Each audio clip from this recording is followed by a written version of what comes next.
ইসলামী bank news top 10।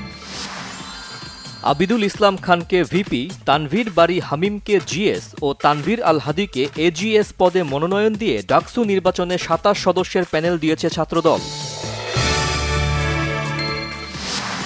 যে কোনো পরিস্থিতিতেই সুস্থ সবল প্রজন্ম গড়ে তোলায় জোর দিয়েছেন প্রধান উপদেষ্টা ডক্টর মোহাম্মদ ইউনূস।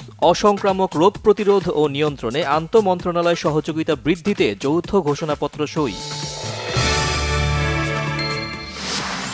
হাসপাতালে চিকিৎসা শেষে বাসায় ফিরেছেন বিএনপি মহাসচিব মির্জা ফখরুল ইসলাম আলমগীর। গতরাতে অসুস্থ হওয়ার পর ইউনাইটেড হাসপাতালে ভর্তি হন তিনি। জুলাই সনদে জামায়াতে ইসলামের কিছু মতপার্থক্য আছে, এসব নিয়ে ঐকমত্য কমিশনের সাথে মতবিনিময় শেষে দলের পক্ষ থেকে চূড়ান্ত সিদ্ধান্ত জানাবে দলটি। ২১ আগস্ট গ্রেনেড হামলার মামলায় বিএনপির ভারপ্রাপ্ত চেয়ারম্যান তারেক রহমান ও সাবেক স্বরাষ্ট্র প্রতিমন্ত্রী লুৎফুজ্জামান বাবরের খালাসের বিরুদ্ধে করা আপিলের শুনানি বৃহস্পতিবার পর্যন্ত মুলতবি। বিশদ অঞ্চল পরিকল্পনা ড্যাপ এর নীতিমালায় অস্পষ্টতার কারণে আবাসন খাতে বিনিয়োগে আস্থাহীনতা বাড়ছে সংলাপে অভিমত বিশেষজ্ঞদের।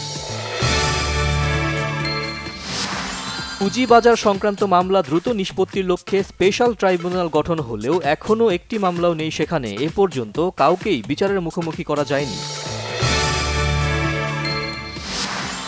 নির্মাণের ১.৫ মাসের ব্যবধানেই ৭টি ব্রিজ ভেঙে পড়ায় যোগাযোগ বিচ্ছিন্ন হয়ে পড়েছে সাতক্ষীরা সদর, দেবহাটা ও আশাশুনি উপজেলার অন্তত ৩০টি গ্রাম। রাশিয়া আর ইউক্রেনের শীর্ষ নেতাদের সাথে আলাদা বৈঠকের পরও যুদ্ধ থামিয়ে শান্তি প্রতিষ্ঠার ভবিষ্যৎ নিয়ে নিশ্চিত হতে পারছেন না মার্কিন প্রেসিডেন্ট ডোনাল্ড ট্রাম্প। বলেছেন, ইউক্রেন যুদ্ধ থামানো খুবই কঠিন বিষয়।